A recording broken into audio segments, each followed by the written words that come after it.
চারজন ব্যক্তিকে পৃথিবী শাসন করার ক্ষমতা দিয়েছিলেন। তার মধ্যে মুসলমান 2 জন আর কাফেরের বাচ্চা 2 জন। একটা হচ্ছে কাফেরের মধ্যে একটা হচ্ছে নমরুদ, 2 নম্বর হচ্ছে সাদ্দাত।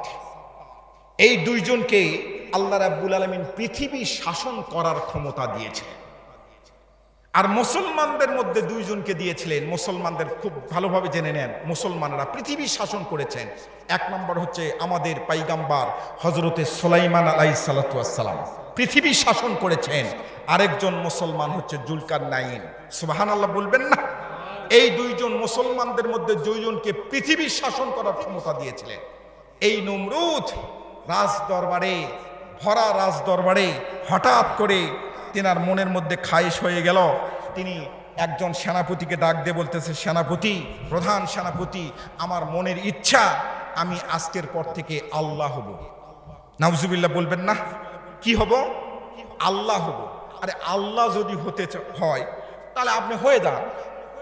উনি বলতেছে, আল্লাহ যদি হতে চান আপনি হয়ে যান, আপনি আজ থেকে আল্লাহ যান, আমরা ঘোষণা করে দিলাম আপনি আজ থেকে খোদা, আপনি আল্লাহ।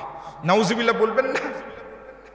ওনার মনের মধ্যে অশান্তি, নিজে তাম পৃথিবী শাসন করছেন, তারপরে অশান্তি, একটাই অশান্তি, সেটা হলো আমি সৃষ্টিকর্তা হতে চাই। নাউজুবিল্লাহ বলবেন না?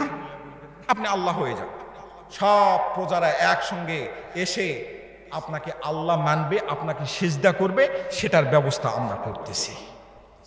নাউজুবিল্লাহ বলেন। পরীক্ষা শুরু, আমাদের আব্বাজানের পরীক্ষা শুরু। কুরবানির মাস সামনে, কুরবানির জন্য এই কথাটা আপনাদেরকে বলছি, একটাই শুধুমাত্র পরীক্ষা দিয়েছেন এরকম নয়, পরীক্ষা শুরু হয়ে গেল। ছোট মানুষ, আমাদের আব্বাজান ছোট মানুষ ইব্রাহিম খলিলুল্লাহ সবেমাত্র পাহাড়ের উপর যায়, সূর্য দেখে মনে হয় এটাই আমার সৃষ্টিকর্তা, চন্দ্র দেখে মনে হয় এটাই আমার সৃষ্টিকর্তা, চন্দ্র যখন ডুবে যায়, দিনের আলো যখন ওঠে, তখন মনে করে এটাই সৃষ্টিকর্তা। এমন মুহূর্তে এরকম একটা পরীক্ষায় পড়ে গেলেন। তাম এলাকার মধ্যে ঢোল দেওয়া হলো, মাইকিং করা হলো, আগামীকাল নমরুদের রাজ দরবারে তোমরা সবাই আসবে, আজ থেকে নমরুদকে আমরা আল্লাহ ঘোষণা করলাম। চিৎকার করে বলেন নাউজুবিল্লাহ। সবাই পরের দিন হাজিরা দিল, সবাই খাওয়া দাওয়া করতেছে, কেউ বিরিয়ানি খাচ্ছে, কারো হাত বাস আছে, কেউ গরুর গোস্ত খাচ্ছে, কেউ মহিষের গোস্ত খাচ্ছে, কেউ হরিণের গোস্ত খাচ্ছে, বিভিন্ন কারবার। খাওয়া দাওয়ার পর রাজ দরবারে গিয়ে উনি সিংহাসনে এভাবে বসে আছেন, রাজ দরবারে গিয়ে ওনাকে এরকম করে সেজদা দিতে হবে আর বলতে হবে, আল্লাহ কেমন আছেন? নাউজুবিল্লাহ বলবেন না? এর মধ্যে সব যখন চলে গেছে, গোয়েন্দা কিছু লোক আছে না নাই বলেন? কিছু লোক গোয়েন্দা নাই, কিছু লোক গোয়েন্দা লোক। এই গোয়েন্দার মধ্যে থেকে একজন লোক আস্তে করে ওনার কানে গিয়ে বলতেছে, কার কানে? আল্লাহর কানে। নাউজুবিল্লাহ বলবেন না? আল্লাহর কানে গিয়ে বলতেছে, আল্লাহ আপনি ভালো আছেন তো? হ্যাঁ হ্যাঁ ভালো আছি, খুব ভালো আছি, খুব ভালো লাগতেছে, মোশান আছি। এখন এলাকার সব মানুষ এখন আমাকে আল্লাহ বলতেছে, খোদা বলতেছে।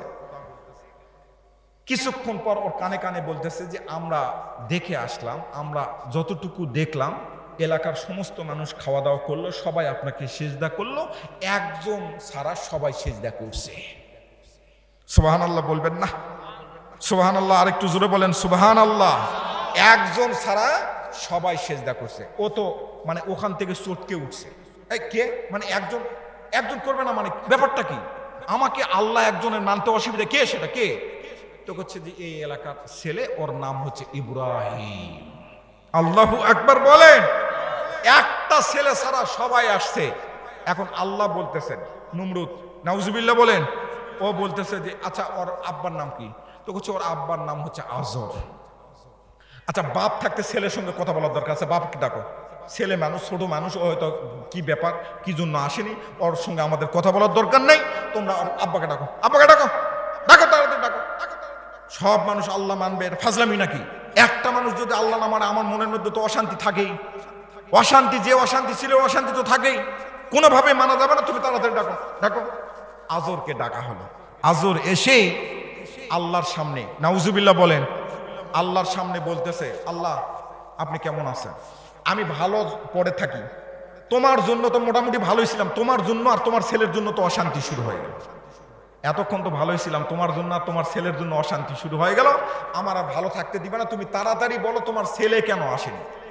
আমার ছেলে আসেনি মানে? ও তো মানে লাভ দিয়ে উঠছে, আমার ছেলে আসেনি মানে ব্যাপারটা কি?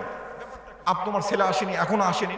আচ্ছা আমি দেখতেছি বিষয়টা, আমি দেখতেছি কি সুন্দর করে কোরআনুল কারীমের মধ্যে এই ইতিহাস, এই হিস্ট্রিটা আস্তে করে আল্লাহ রাব্বুল আলামিন সেটিং করে দিলেন।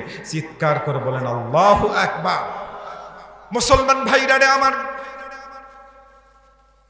হযরত ইব্রাহিম আলাইহিস সালাতু ওয়াস সালামের কাছে চলে গেল, আজর চলে গেল, পুলিশ বাহিনী দিবে নমরুদ, পুলিশ বাহিনী, র্যাব বাহিনী, চিতা বাহিনী, কেবরা বাহিনী, সেনাবাহিনী নিয়ে যাও।